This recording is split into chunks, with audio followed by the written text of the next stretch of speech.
Okay, so we did that, but now notice I wasn't really careful with my dots, so I have little points on them all. So then you go back and push them down. And of course, this isn't for your own family, then you'd want to be using gloves to do this. But I'm giving it to Michael, so woohoo! He knows that I washed my hands right before we started. Yeah.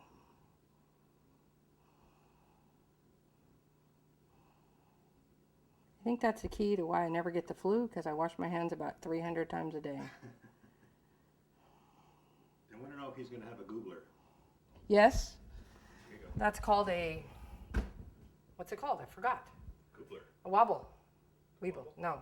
Waddle. Waddle. Oh, W-A-D-D-L-E. Yes, he is.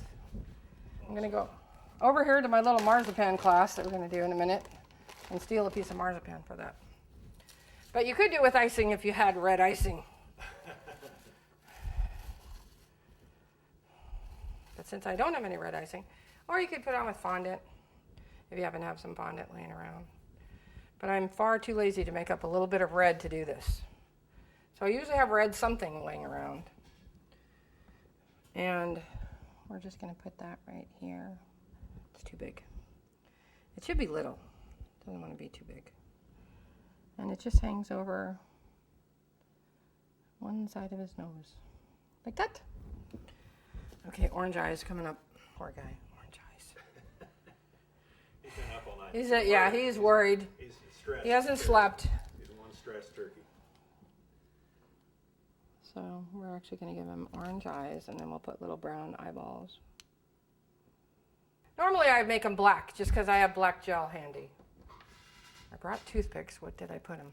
I just take, this is the orange that I used for his eyeballs, and I want to do brown in it, so I'm going to use a darker color. So I just clean this out with a toothpick like that, and then put it on my darker color.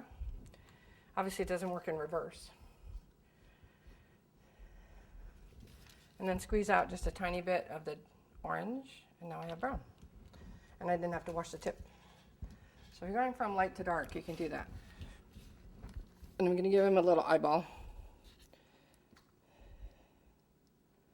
So now he does look really weird. There's his little eyeball. But now he has eyes. Everybody happy? He has eyes. Yay. I can see. Now he can really be worried. They're coming for you. Okay, you can put a little pumpkin patch around here. You can put corn is my favorite thing. Cool. And I was actually taught Corn on the Cob by John McNamara. I used to work with him. If any of you know of his books, he was the figure piping guru. Wonderful, wonderful man. So we're going to put some pumpkins. And this is a number 20 tip, and I'm just building up slowly